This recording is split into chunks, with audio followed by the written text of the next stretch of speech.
প্রতিটা রুহু, প্রতিটা মানুষ মালাকুল মাউতকে দেখতে পায়। আপনিও দেখবেন, আমিও দেখব।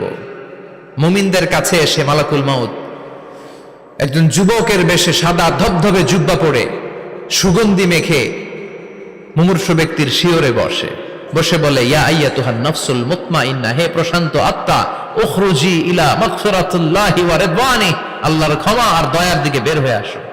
বলা মাত্রই মুমিনের আত্মাটা স্মুথলি বের হয়ে আসে।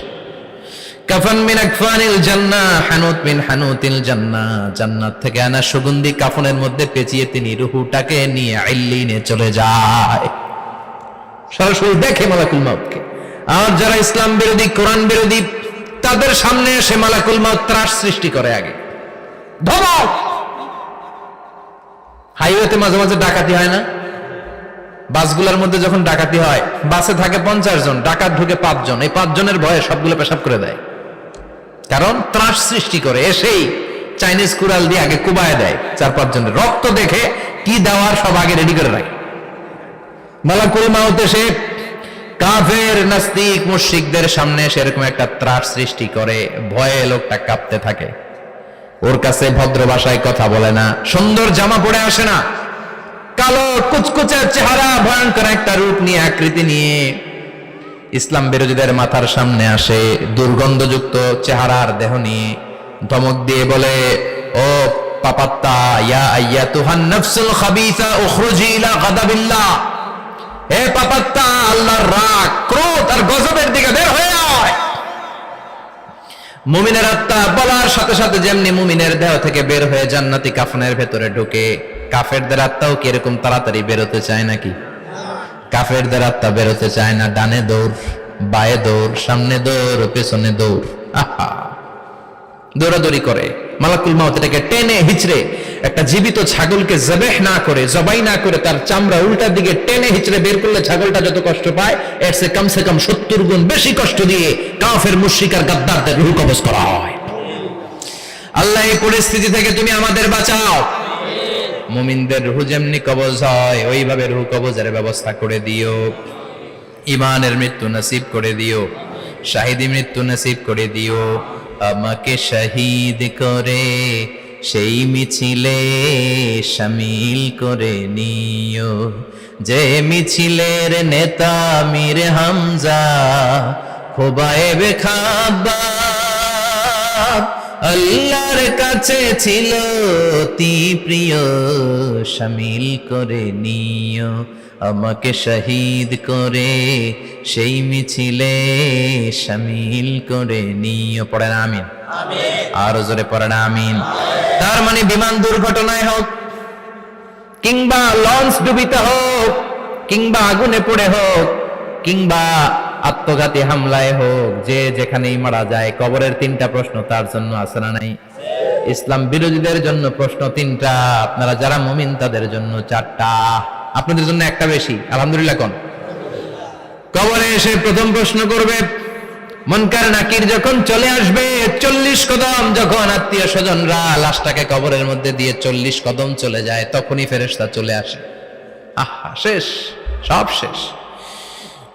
এসেই পরীক্ষা শুরু। মার রব্বুক, তোর রবের নাম কি? চিল্লায় বলেন, আমাদের রবের নাম কি? আমরা বলবো রব্বি আল্লাহ, আল্লাহ আমারে রব। দমে দমে তনু মনে তারি অনুভব। পড়েন, আল্লাহ আমারে রব। তোমার দুনিয়াতে আমি যেদিকে তাকাই, অথই নিয়ামতে ডুবে আছি সবাই। পাখপাখালির গানে শুনি তসবিহ কলো রব, তসবিহ কলো রব, আল্লাহ আমারে রব। প্রথম প্রশ্ন, তোমার রব কে? আমরা বলবো আমাদের রব আল্লাহ।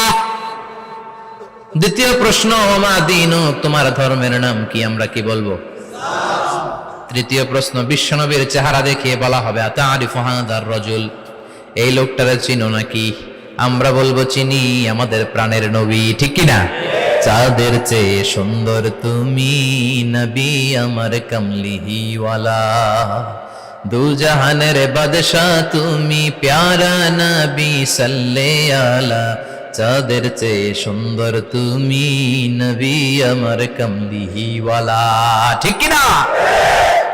তিনটা প্রশ্নের যথাযথ উত্তর যখন দিয়ে দিলেন, আপনার জন্য অতিরিক্ত আরেকটা প্রশ্ন করা হবে, ওয়ামা ইলমুক, তোমার নলেজ কি? তিনটা প্রশ্নের উত্তর যে তুমি করতে পারলা, কিভাবে পারলা, কেমনে জানলা? নকল করে বলছো নাকি জেনে বুঝে আসছো? নকল হয় না? এখন তো পরীক্ষা চলতেছে বোধহয়। কি পরীক্ষা? এসএসসি পরীক্ষা। নকল হয়? কৃষ্ণপুরে নকল নাই না? এখন মনে হয় এগুলো একটু কমছে। একটা সময় ছিল অনেক নকল হইতো। পাঞ্জাবের ভিতরে নকল, পকেটে নকল, টুপির ভিতরে নকল, মৌজার ভিতরেও নকল। এমনকি মেয়েরাও নকল করে পরীক্ষার হলে আসে না নাই? স্কেলের মধ্যে লিখে নিয়ে যায়, হাতের মধ্যে লিখে নিয়ে যায়, ওড়নায় লিখে নিয়ে যায়, কাপড়ে লিখে নিয়ে যায়, আসে না নাই? ফেরেশতারা বলবে নকল করছো নাকি? কেমনে জানলা? তিনটা প্রশ্নের উত্তর তুমি কেমনে বললা? আল্লাহ তোমার রব, ইসলাম তোমার ধর্ম, এই লোকটা বিশ্বনবী, কেমনে চিনলা? আপনাকে তখন বলতে হবে আমি কোরআন থেকে শিখেছি, আমি হাদিস থেকে শিখেছি, আমি ইসলাম জেনে বুঝে মেনেছি, আমি আন্দাজে কোথাও ঘুরি নাই। চিল্লায় এখন ঠিক কিনা? আপনাকে বলতে হবে। এজন্য শিখতে হবে, প্রতিনিয়ত ইসলাম সম্পর্কে জানতে হবে, আখের গোছাতে হবে, জীবনটাকে আলোকিত করতে হবে। চিল্লায় বলেন ঠিক কিনা? চারটা প্রশ্নই যখন হয়ে গেল, ফেরেশতারা বলবে আহলান ওয়া সাহলান ওয়া মারহাবান বিক, খোশামদেদ, কংগ্রাচুলেশন, খোশামদেদ, কংগ্রাচুলেশন, সব প্রশ্নের উত্তর তুমি পেরেছো। ফায়ুফসাহু লাহু কবরুহু ৭০ যিরান, আপনার কবরটারে ৭০ হাত লম্বা করে দেয়া হবে। ওয়া ইফতাহু লাহু বাবুন ইলাল জান্নাহ, আপনার কবর থেকে জান্নাতের দিকে দরজা খুলে দেয়া হবে। ওয়া ইউলবাসু মিন লিবাসি আহলিল জান্নাহ, জান্নাতের দুইটা রেশমি কাপড়ের পোশাক এনে আপনারে পরিয়ে দেয়া হবে। আর বলা হবে নাম কানাও মিলা আরুস, ঘুমাও, sleep, you should get some sleep now, তোমাকে লম্বা সময় পাড়ে দিতে হবে, ঘুমাও। কানাও মিলা আরুস, যেমনি বর বাসর রাতে আরামসে ঘুম দেয়, বাসর রাতে যেমনি বর কনেকে নিয়ে মধুর ঘুম দেয়, তুমিও ঘুমাও, কেউ তোমার ঘুম ভাঙবে না। মালাক ইসরাফিলের, কিয়ামতের জন্য ইসরাফিলের সিংহায় যে ফুৎকার আছে, ওই ফুৎকার ছাড়া কোনো কিছুই তোমার ঘুম ভাঙাতে পারবে না। আলহামদুলিল্লাহ পড়েন। আল্লাহ আমরাও যেন চারটা প্রশ্নের উত্তর দিয়ে লম্বা একটা ঘুম দিতে পারি, পড়ে না আমিন। ওয়াম্মাল কাফির ওয়া আহলুশ শিমাল, আর ইসলাম বিরোধী যারা, তাদের সামনে আসবে মালাকান আসওয়াদান আজরাকান, কৃষ্ণ বর্ণের দেহ, নীলাভ বর্ণের দুটো চোখ, গায়ের রং কালো, চোখের রং নীল। দেখতে কেমন লাগে? আলিফ লাইলার ভূতের মতো। কথা কন। গায়ের রং কালো, চোখের রং নীল। ফেরেশতা দুইটা আসবে, এসে ত্রাস সৃষ্টি করবে, এসে বলবে বল তোর রবের নাম কি? মার রব্বুক।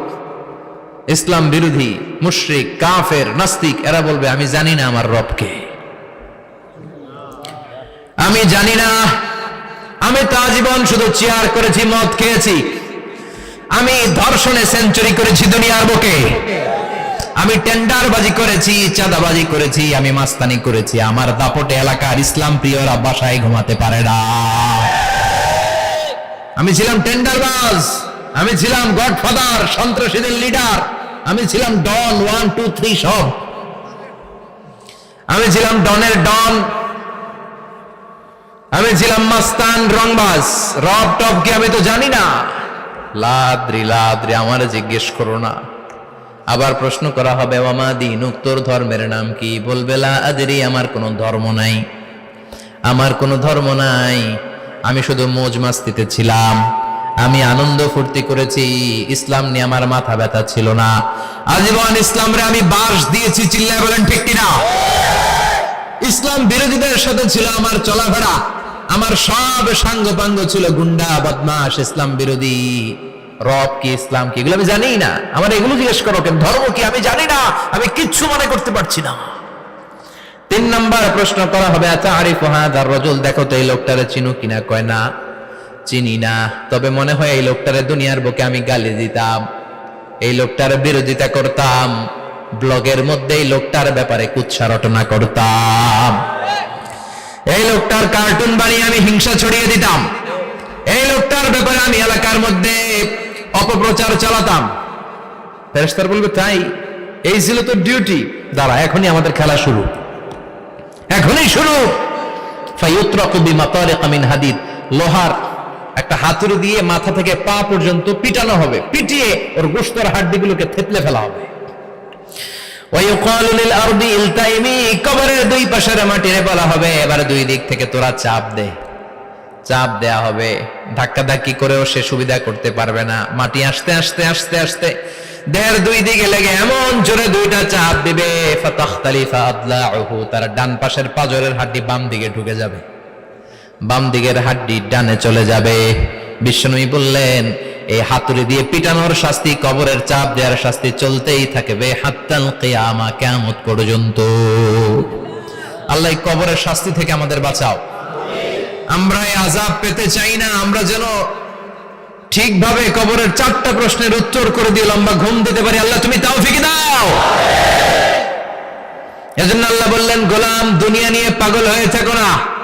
এই দুনিয়ার জীবন আসল জীবন নয়, আসল জীবন হলো কবরের জীবন। জোরে বলেন ঠিক কিনা? এই জন্য মাঝে মাঝে কবরে যাবেন, কবরস্থানে দাঁড়িয়ে চিন্তা করবেন এই জায়গায় আমারও আসতে হবে। দিন যাবে, রাত আসবে, বৃষ্টি হবে, শীত আসবে, কেউ আমার দেখতে আসবে না। একা থাকতে হবে, একা, বড় একা, অন্ধকার, বড়ই অন্ধকার। ওই কবরের জীবনের সামান গোছানোর দরকার আছে না নাই? ওই কবরে সুখে শান্তিতে থাকতে চাইলে নামাজ পড়ার দরকার আছে না নাই? কোরআন পড়ার দরকার আছে না নাই? ছেলে মেয়েগুলোরে মানুষের মতো মানুষ করার দরকার আছে না নাই?